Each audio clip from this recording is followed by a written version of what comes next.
Senate Health and Human Services Committee to order, and we have one bill today. And Senator Walker, would you mind opening us up in prayer, please? You're at mic number 11. Be glad to. Thank you, Mr. Chairman. Bow with me, please. Heavenly Father, we pause this afternoon to give you praise and thank you for all the blessings you've given us. And we know that anything good we do comes through from your strength, Lord, and lead, guide, and direct us in this meeting, that we make decisions that are pleasing to you. In Christ's name, amen. Thanks so much, Senator Walker. We have one bill today, the Senate Bill 46. We're coming in with a substitute, so I want to make sure that we're all clear that we're dealing with the LC 338609S. You know, I'm allowing this substitute. We did this instead of amendments on the fly. We have been working on this actually up until the last few minutes or so. So certainly the chairman has been brought up to date. So we're allowing this substitute, and this is what we're going with. They're not major changes. As a matter of fact, they're more clarification issues than they are with anything. Because I think there has been maybe some little misunderstanding relating to this.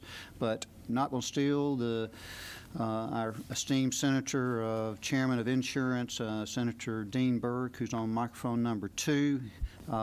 He's certainly welcome to present it there. We have 1, 2, 3, 4, 5, 6, 7, 9 people who have signed up. We're certainly going to limit their amount of time that they're speaking today. If they can, we'll try to keep it to 5 minutes, but if they could really keep it to 2 minutes, we would much appreciate that. We'll be happy to answer questions at the end also. Senator Burke, the floor is yours. Thank you, Mr. Chairman. Appreciate the willingness of the chair to work with me on this issue. It's very, very common. Those of us who have been here more than a minute, as one of our colleagues like to say, that people bring us things at the last minute that do have some validity, and we all wish, you know, things would come to us a little more promptly, but that's not the world we work in, so we just roll with it. First of all, I want to make it clear that this is an agency bill. The Department of Public Health asked me to bring this forward, and I was honored to do so.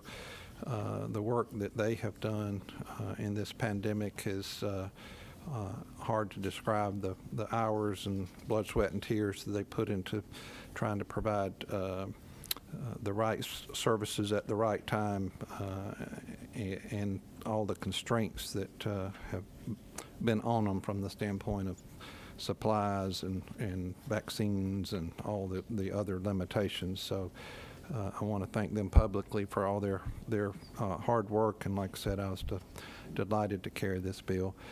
The purpose of this bill mainly is to modernize the code. The vaccine code in Georgia, some of it's outdated, and we needed to get it up to date. There are a lot of issues that the pandemic has brought forward that nobody had contemplated, and so this is, to a large degree, a cleanup bill from the standpoint of just making sure the language in these sections mirror what we're actually doing. There are some specific issues related to the pandemic and the fact that we have a vaccine that's been approved for emergency use only, and the federal government is providing that vaccine to the state of Georgia through provider contracts, and that's a unique situation that's never happened before. So the language in this bill has to reflect some things that are kind of unusual, and I understand why that's caused some consternation. Section 1 is just a section dealing with the EMTs. Clearing up the fact that they're with appropriate training able to give the vaccine, and Section 2 deals with cardiac technicians. Same issue. These folks are not given the vaccine unless they've been trained and are able to do so. Section 3 is the area that we've had a lot of public comment about, and I want to spend a little bit of time on that, and that is where we've made some very, very minor changes today in this latest sub. So The lines that were of concern is in end of line 54.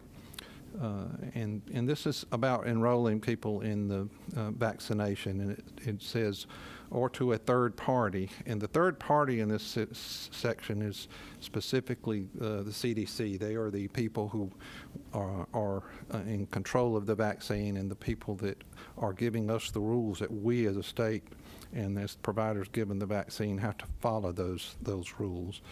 And basically those rules are that we have to report when we give one of those vaccines. And then the person given the vaccine also has other requirements that are not listed in this bill, but you've been hearing some of it in the news, especially Senator from the 52nd. They're supposed to follow the guidelines on who's getting the vaccines. They're supposed to follow the reporting guidelines. And if somebody has a side effect from the vaccine, they're supposed to report that. But we added on line 58 that third party must adhere to federal privacy laws. That was basically just window dressing to reinforce the fact that the CDC is getting protected patient information, and they have to follow federal guidelines just like the rest of us. Line 61 to 63 is the other section that we made a minor change. And I think it's important. Some people read this section of the bill that we're mandating people get a vaccine, and all we're saying is if you get the vaccine, then you have to be enrolled in GRITS, which is the state's system for vaccine registry, and that obviously that information then flows to the CDC. So we just wordsmithed a little bit to make sure that people understood that all we were talking about with that no exemption was an enrollment exemption.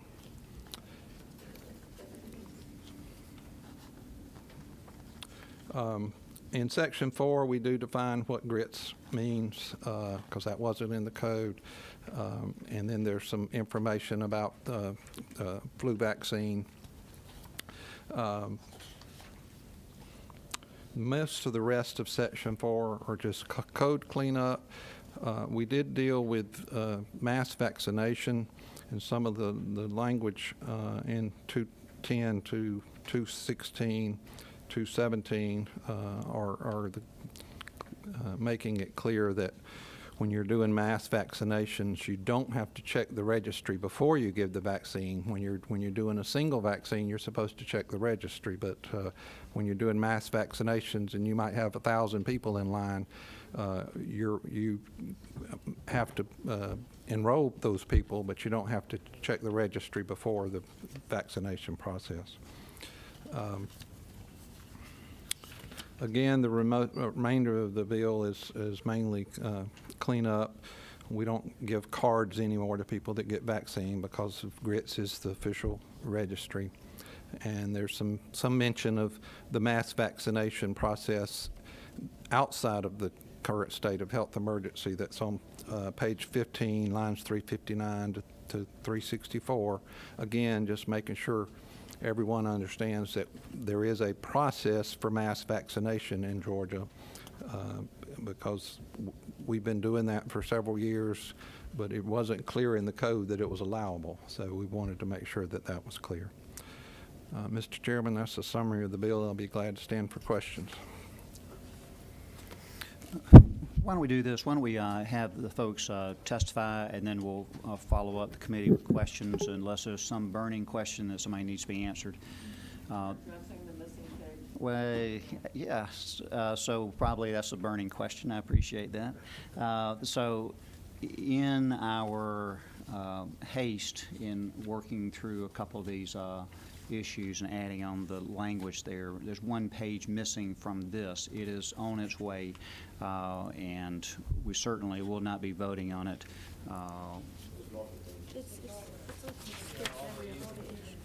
Every other page, let me put it that way. So we'll have, before we vote, we'll certainly be looking at the bill. If not, we'll suspend it and we'll come back later. It is on its way, I'm assured. So what I'd like to do, if we can have Mine's people- not that way. And mine's not that way either, but you know, that's just 2 votes, so there we go. Why don't we have people testify, and then hopefully we'll have the full copies when we do that, and then we have questions other than the copy and error at that time. So let's go with Greg Rebold. If we could, and then we have Cindy Shepard after that to follow. Why don't you come on in, and if everybody didn't hear before, we'll try to keep you on at 5 minutes or less. If we can do it in 2 minutes, that would be even better. If you just identify yourself for the record and who you're with. Thanks so much for being here. Thank you, Mr. Chairman, for being here. 20-minute limit, you said. That's right. So my name is Greg Rybold. I represent the Georgia Pharmacy Association, and Georgia Pharmacy Associations represents pharmacists across practice settings in the state of Georgia, and we are here to absolutely support this bill. And a great thank you to Dr. Burke and the Department of Public Health for their work on this. You know, look, pharmacists are uniquely positioned to administer vaccines based on their training as well as their accessibility to the public, and I think that's a big thing. And during this sort of period of COVID pandemic, I'd note that I think it's never been clearer, right? Pharmacists have been relied upon as sources for testing for COVID as well as sources for administering the COVID vaccine, whether that be at chain pharmacies as well as independent pharmacies throughout rural Georgia.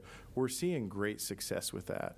And what this bill, you know, truly does is it's going to increase accessibility for vaccines, not only for COVID, but also for all ACIP recommended vaccines for adults. And so it's something we're strongly in support of. Don't want to take a lot more time, but I would note I'd say there's been some questions raised about the bill, and I think some of them may just sort of be misunderstandings. This bill is not new. There's a pharmacist and nurse protocol has been in law since this version since really 2015. And so what this is doing is it's expanding upon the vaccines that pharmacists and nurses can administer. And nowhere in this bill is there a mandate. I think that's really important.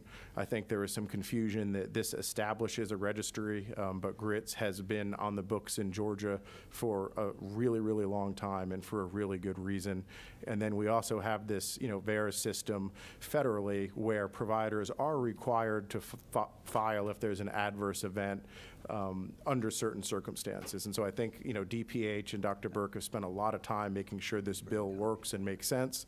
And, you know, from our perspective, it absolutely does. My last point would be some confusion was raised about the PrEP Act and whether there's some conflict with the PrEP Act. And, you know, the PrEP Act is really clear. HHS has taken steps to empower pharmacists to administer COVID vaccines during a period of emergency. But that emergency period ends. And what this bill is really going to do is it's going to empower pharmacists to continue to combat COVID outside that period of emergency. And during the period of emergency, the PrEP Act has express preemption language. And so there's no conflict here whatsoever with the PrEP Act. And I get how that can be confusing for some folks. But again, I think this bill is really well thought out and great public policy and great for the health of Georgians. Happy to answer any questions and thank the committee for their time. Thank you, Mr. Rybold. Any questions? We got a couple of questions here. I saw Chairman Huffstedler, number 13. Thank you, I believe.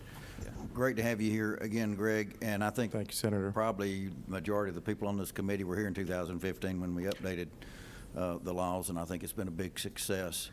And it certainly makes it more accessible. The only question I had, you know, on the one we're dealing with right now, obviously the 15-minute waiting time is to look out for an anaphylactic reaction. Do you have any sort of a minimum preparation at these vaccination sites of anything, epi or anything like that, that would? I'm sorry. Any sort of, what resources do you have available if there is an anaphylactic reaction? Yeah, and so there, you know, I think, and this is existing in the law too, but there have to be procedures in place, and pharmacies have policies and procedures in the event of an adverse reaction. I'd note that that's not something we've seen A lot of, certainly. I would also note during the pandemic through HHS, they've sort of come down and they've, I think, lessened that period of time. So I think during the pandemic, you may see when there's sort of max vaccination events, there's some ability to lax that standard per federal HHS. But again, once this law takes effect, this period of emergency isn't going to last forever, certainly. And so, we're certainly comfortable with having that 15-minute period to assess. So if you have a history, if you have a history of any anaphylaxis or any significant allergic reactions, that you wait around for 30 minutes, and almost all of the anaphylaxis reactions occur within that. Not almost all of them do have so far. So, and I presume there's adequate resuscitative devices there from that standpoint. And yes, I think most of us, we're here and we're in full agreement with the pharmacy and expansion, and the emergency orders do not. The Kemp emergency orders, Governor Kemp's emergency orders allowed that, and there was no conflict there. So we appreciate that. Any Chairman, number 15, Chairman Cowser. Thank you, Mr. Chairman. I am getting a series of emails, and they're generated by One Click Politics, whoever that is. So they're coming in by the dozen suddenly that read the same. I'm very concerned about nurses and pharmacists being liable for vaccine injuries, while vaccine manufacturers are shielded from liability under the PrEP Act. Now, I'm not clued in on the PrEP Act, so you're a pharmacist, so Yeah. are you worried about this as well, and can we protect nurses and pharmacists in this bill? Yeah, so that's a great question. I appreciate the question. Under the the PrEP Act does kind of two things. One of is during a period of federally declared emergency, it affords really significant protections for anybody that's involved in a countermeasure, and so administering vaccines is considered a countermeasure under the PrEP Act for federal HHS purposes. So during the period of emergency, pharmacists administering vaccines enjoy tremendous protection, right? That period of emergency is going to come to an end, and at that point, obviously, the PrEP Act doesn't kick in. But what this bill does is, and really this isn't new, this is an existing law. If pharmacists are going to be administering vaccines pursuant to a protocol, it requires that they get insurance. In no way does this create liability for pharmacists or nurses, but to the extent this is outside the normal, ordinary scope of practice, it ensures that, frankly, pharmacists and nurses are going to be protected with insurance, and patients are as well. I would also note it certainly doesn't whitewash liability for manufacturers or physicians, but when a physician's administering in their practice, they've got their own malpractice insurance. And of course, so this is really dealing in the narrow world of vaccine administration pursuant to a protocol for pharmacists or nurses. During the PrEP Act, there's strong immunity protections there, of course. When that PrEP Act ends, we're sort of back to business as usual, and we don't see a lot of liability coming out of vaccines. But to the extent that there were a claim and there were some liability, pharmacists would have insurance and be covered. But Pharmacy Association's General Counsel, we watch that kind of thing carefully, and we don't have concern that this creates any liability for pharmacists or nurses. Thank you. Any other questions for Mr. Ryball? Thank you. Always sort of nice to hear the big team, little me, and I appreciate that. Cindy Shepard is next. Thank you, Mr. Chairman and committee.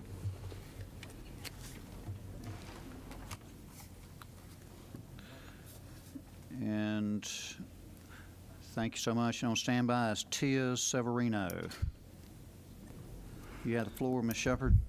Mr. Chairman, members of the committee, thank you for allowing me to be here today. I stand before you to represent the Georgia Nurses Association, and we come before you to stand in support of this legislation and ask you to consider favorable passage of Senate Bill 46. And I will echo the question that Senator Cowsert asked of Greg Ryball. The nurses would be about my same answer to you if you were to ask me that about nurses. So we've had several calls and people asking the exact same question. Thanks so much. Thank you. Any questions? I see none. Tia Severina. I probably did not pronounce that correct. Skin Edge is an easier name to pronounce. He is next. Thank you. And help me out with the pronunciation. Severino. Severino. Tia Severino. Yes. Tia. Hi. Thank you. Thank you for allowing me to speak. I think that my first question was somewhat answered, and that was regarding the language in Section 3 that had to do with the exemption from registry. It's an exemption from registry, not an exemption from vaccination, correct?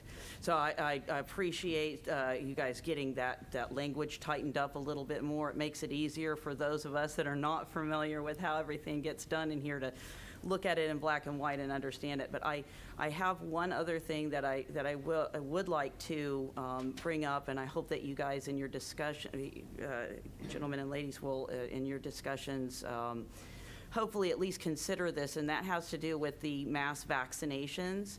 I've personally witnessed vaccine injury. It's not always instantaneous, but I know that the big concern is anaphylactic shock.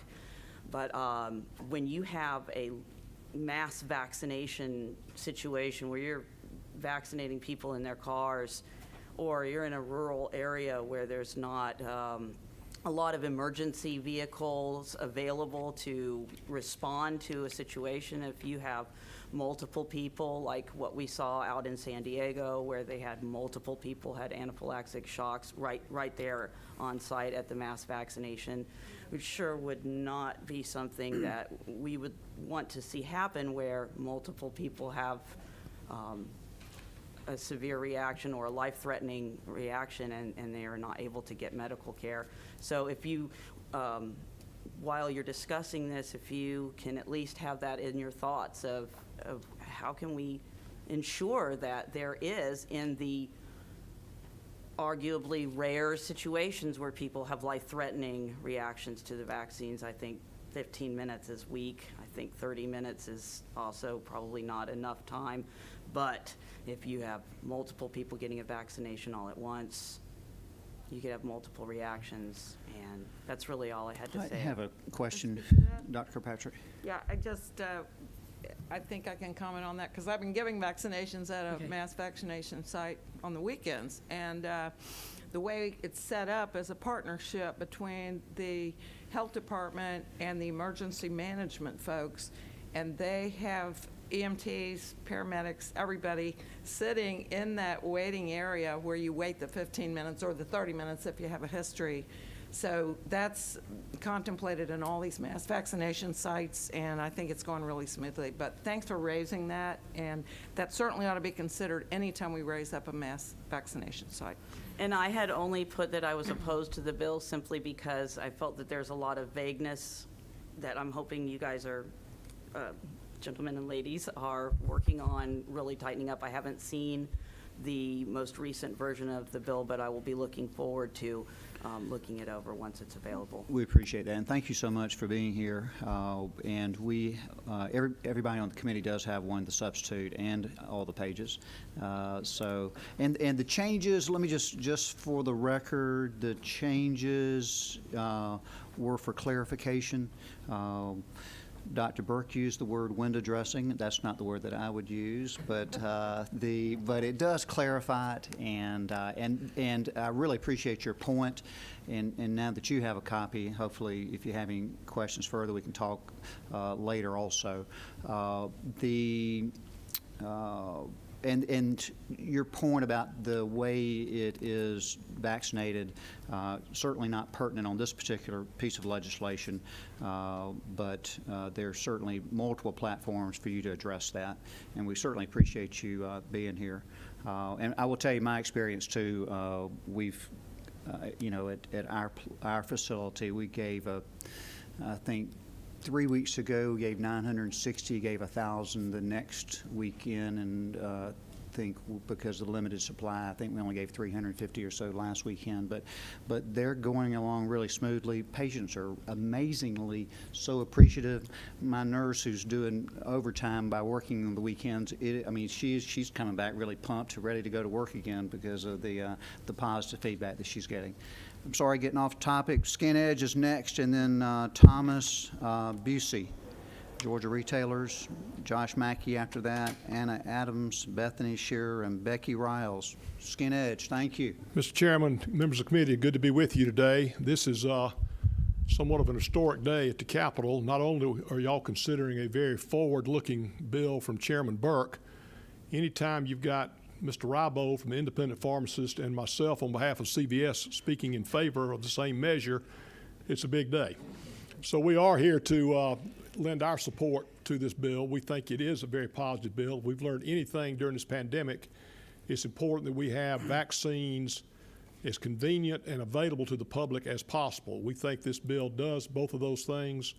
I can tell you CVS, as y'all know, has been very involved not only early on in the pandemic with COVID testing that they've done at sites, including the mega site at Georgia Tech. They are also doing now the vaccinations. They're about 90% finished with the second dose in the nursing homes around the state, about 40 to 45% finished with the second doses in the assisted living communities around the state. Then they've been able to do these vaccines without any major difficulties at all. They look forward to continue to partner with the state and with its citizens to try to eradicate this virus. So, but we think this bill goes hand in hand. You've seen a situation where, because of the pandemic, people are putting off getting vaccines that they typically get. We think this bill will help in that regard as well. So we commend Senator Burke, and we urge the committee to favorably pass the bill. Thank you. Be Thank you, glad to Mr. take any Edge. questions. Anybody with questions? No hands. Thank you so much. Thank you. Thank you. Thomas Busey, Georgia Retailers, and did I pronounce that incorrectly also, again? Thank you, Mr. Chairman, members of the committee. It's the first time I think I've breathed air in the Capitol, not through a mask this session, and I'm going to put the mask back on. I'm Thomas Busey, Executive Director of the Georgia Retailers. We represent the majority of chain drugstores in the state of Georgia.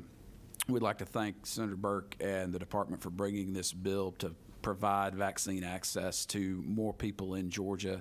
To echo the previous people that have come before us, we've been instrumental in our communities throughout the state during COVID. To date, drugstores in the state have administered over 835,000 COVID tests. Through the PrEP Act and working with the department, the governor's office, and many of you in the legislature, chain drugstores and independent drugstores around the state of Georgia are poised to quickly deploy the COVID vaccine once we have more doses available. This bill would allow us to continue that great work beyond the pandemic, and we're honored to provide this service to our patients throughout the state. Teamwork again, we sure appreciate that. Thanks, sir. Anybody with questions? No? Thank you, Mr. Busey. Thank you, Mr. Chairman. Yes, sir. Josh Mackey. And then Anna Adams is in the batter circle there.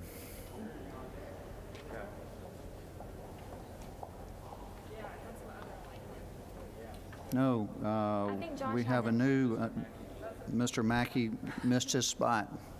Anna Adams, thank you. Thank you, Mr. Chairman, members of the committee. I think Mr. Mackey may have had to step away, so in the interest of time, I stepped up. I'm Anna Adams with the Georgia Hospital Association, and on behalf of our more than 160 member hospitals, we are here to support Senate Bill 46. We are very grateful to the author and to the department for recognizing the need to have additional EMTs and CCTs the ability to administer vaccines specifically during this COVID crisis. It has been incredibly helpful for hospitals to not have to pull our clinical staff away from the floor and away from treating COVID patients in order to administer those vaccines. In addition to that, we are also very grateful for the leniency that the department has provided so that hospitals can provide mass vaccination sites, not only for COVID, but for other communicable diseases such as influenza moving forward. And so we are happy to comply with the new GRITS requirements and to ensure that all of our patients are recorded in that system so that the state can keep an accurate count on who has been vaccinated and to ensure patient safety and that they are not receiving multiple vaccines that are the same. So I am happy to answer any questions, but we are in full support of this legislation. Thank you, Ms. Adams. I don't see any questions. We, again, teamwork, appreciate it. Thank you, Thanks sir. so much.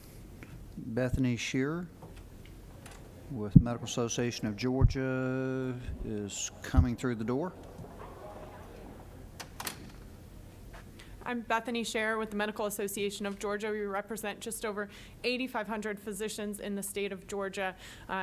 Vaccination across the state is a very important issue to our association, and we support this bill, and we support expanding access to vaccines. Thank you so much. Anybody with questions? No. And Ms. Riles, thank you so much. Ms. Riles is in the back. She's coming forward, and thank you. Floor Thank is you, yours. Mr. Chairman, members of the committee. I'm Becky Riles, representing the Association of Community Health Centers. These are your federally qualified health centers across the state, 34 organizations and 229 clinical sites. We'd like to thank Dr. Burke for bringing Senate Bill 46 forward. Mr. Chairman, thank you for hearing the bill. We are in full support. It has been our pleasure. We're very proud to partner with the Department of Public Health through COVID. And I can tell you, I've not seen providers and clinicians any more enthused than when this vaccine came out. And to your point, Mr. Chairman, once they finish the vaccination event, they come back ready to, jump in and they're saying, Becky, when can we get more vaccine? I'm like, okay, we're working on that. So please know that we are in full support in any way that we can to make sure that your constituents receive vaccination, and we're proud to support Senate Bill 46. Each of you has a community health center in your district. Our focus has been to go to those areas that are not already being served with a vaccination provider.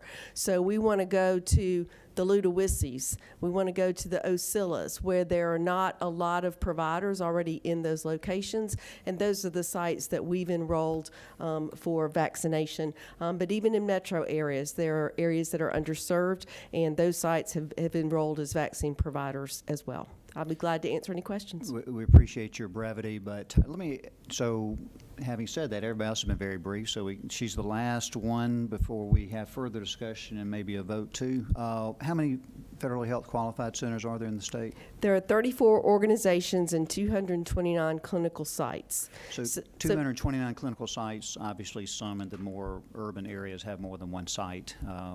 Correct. You cover the state, and these are for folks who that are supplemented and generally in lower economic challenging spots, and you serve those and others, and you've been testing.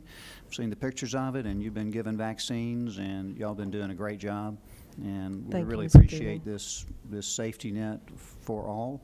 And again, another sort of piece of the puzzle, and big team, little me. Thanks so much. Thank you.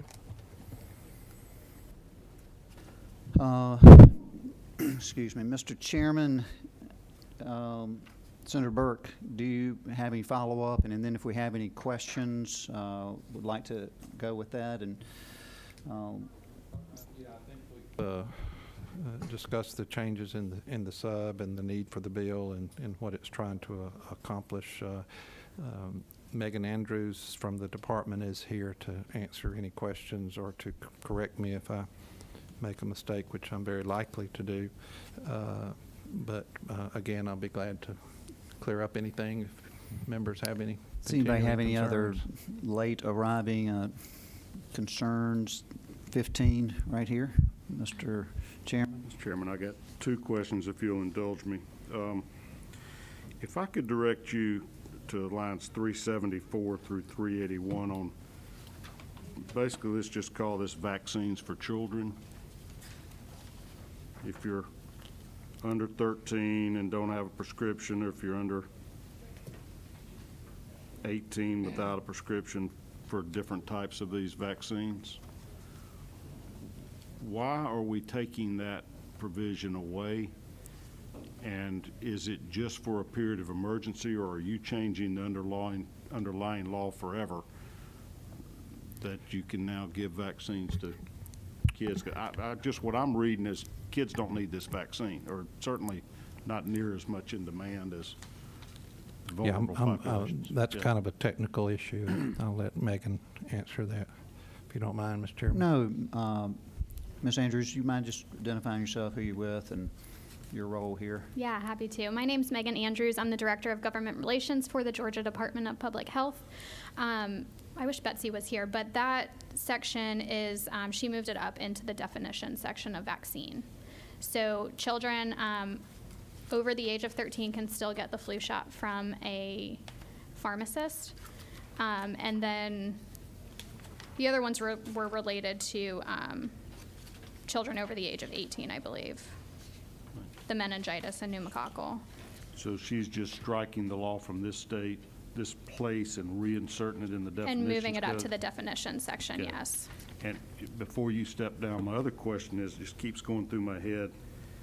Everybody keeps saying that this only applies during a period of medical emergency, this bill. Is this, No, so what we're trying to do is we're trying to prepare Georgia for the time when the state of emergency is lifted from either the feds or the state of emergency. So this is creating a legal framework that would allow public health to continue its operations in the way it needs to. So it's not, the changes in this bill aren't just related to the state of emergency. They're here to protect us when the emergency's gone. thank you. Okay. Any number 6, Senator Dolezal? Yes. Thank you, Mr. Chairman, and Chairman Cowser, you stole half of my question, or you stole my question, but I heard half of the answer I was looking for. So if you, yeah, if you don't mind unpacking for me, I understand that lines 376 through 381 are moved up to the definition, but where is the language that's encapsulated in what was lines 374 and 375, such that it precludes pharmacists and nurses to administering these vaccines to minors? Senator Watson, can I get a copy of the sub? Sure. I have an old version. Thanks. Sorry, can you And- repeat the line numbers, Senator? Sure, it's Dolezal? basically, so it's 374 through 381. The definitions are captured then, like, back up in 97 through lines 97 through 102. But what I don't see there is, I think really what's the core of that, which is that no vaccine protocol agreement entered into pursuant to this code section shall permit a pharmacist or nurse to administer any of the following. So merely defining that, I'm wondering if 374 and 375 have been captured elsewhere. Yeah, I get what you're saying, but if it's silent in the code, it would be presumed that they're not allowed to do it, right? If it's not expressly defined, that they're, I don't believe that's the way law works, right? I mean, unless something needs to be, we had to prohibit this for a reason. I mean, I'm fine with adding that language in there. I don't know if Ledge Council can come down. Clarify what we're asking here, because I bet there's not a disagreement going on. Can you help us out with that, Senator Dolezal? Sure, Which lines are we talking about? Yeah. So lines 374 and 375 basically says that pharmacists and nurses may not administer these vaccines, right? That's all Yeah. struck. But I think that probably is, and we can get Betsy on the line if we need to. I suspect that's probably old language that's left over, because I think they are allowed down to 13. Maybe the pharmacy. Well, it's under the age. Mr. So Ryball. Can you see if Mr. Ryball's still out there?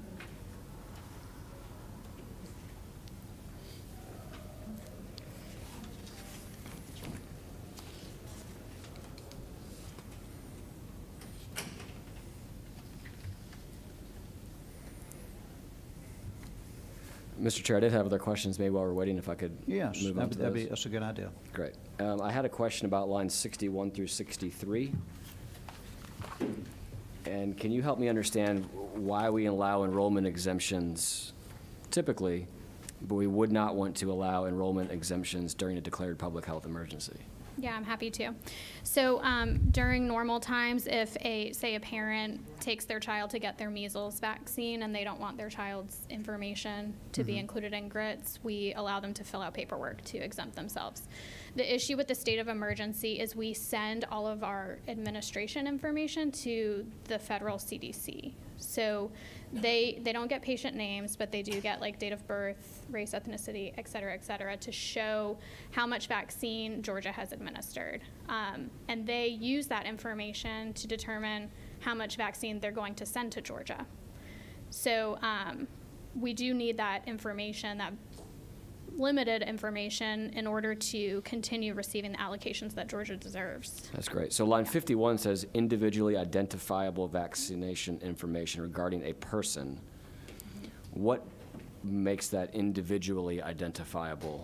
Because I think what I just heard you say was more demographic information, but this speaks to Date of birth.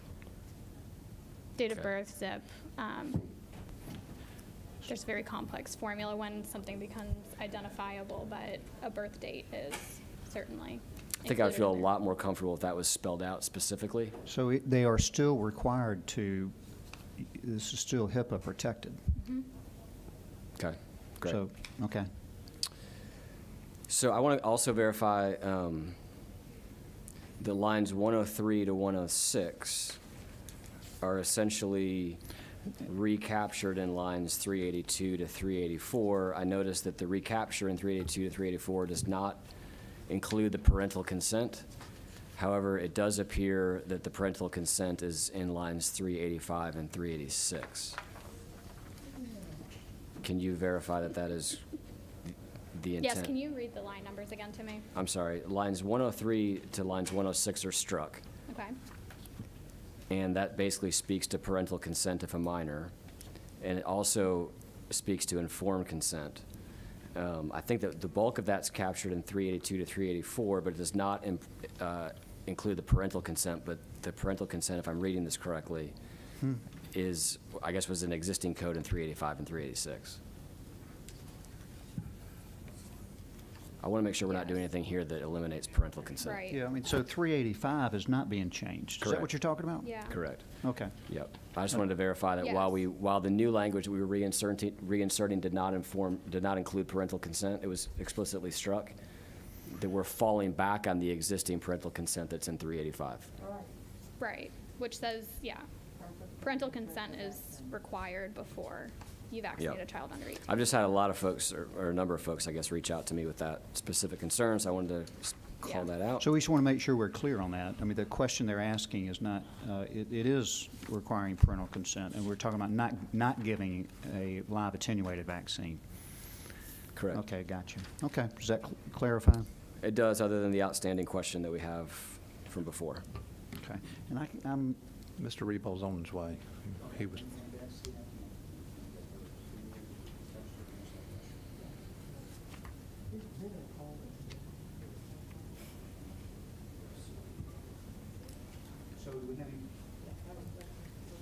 so let's proceed on with questions, and we'll circle back as soon as we get some input from either our legal counsel or the pharmacist, Dr. Kirkpatrick, 14. My question is on page 14, the section that starts with line 347, and this has to do with checking grits prior to administration of the vaccine and then entering the information in the grits. I understand that at a mass vaccination site, the checking of grits is not going to happen. That's what this is trying to do. But that information still has to get entered Yes. at some point, right? Yes. How's So that happening? all of the providers that are receiving vaccine in the state of Georgia have signed a contract with the CDC. And that contract says I will report my vaccine administration data within 24 hours of the vaccine actually being administered. What about at the mass sites? It's the same thing. They have 24 hours to enter Is that public information. health doing that then? Yes. Okay. Yeah. So I'm going to put you on speakerphone here, and Senator Dulles ought to have a question. Do you have the substitute in front of you? Okay, here it is. Let's stand at ease for 5 minutes till we Hey, Betsy.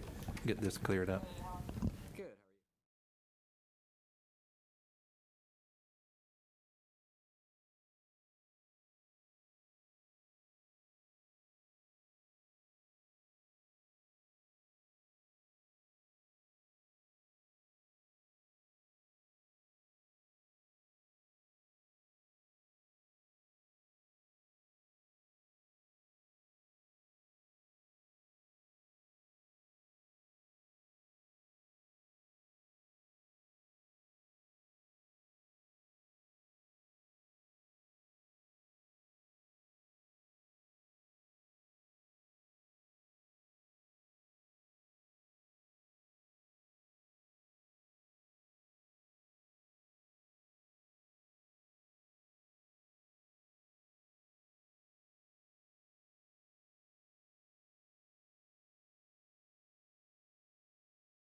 We are now back online. Thanks. I appreciate that little recess. And listen, it's tough reading these things when people are out there reading them and concerned.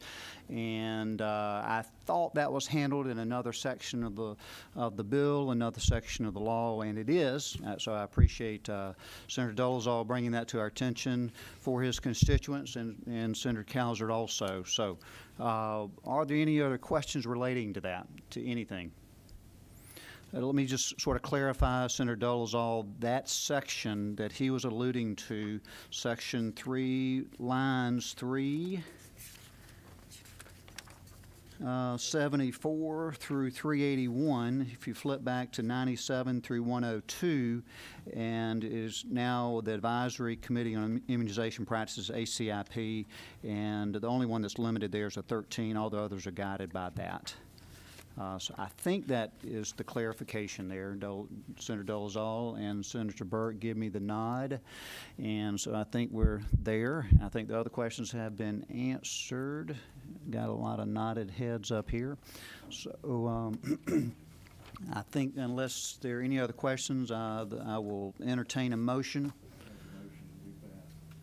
Chairman Huffstetler has do pass motion, and we're on, let me make sure we're on the LC 338609S, substitute to Senate Bill 46. Seconded by Senator Orrock. All those in favor say aye. Aye. All those in favor or against say like sign. It passes unanimously. Thank you so much. And we're not having a meeting tomorrow. This meeting is adjourned. Everybody have a good day. Thank you.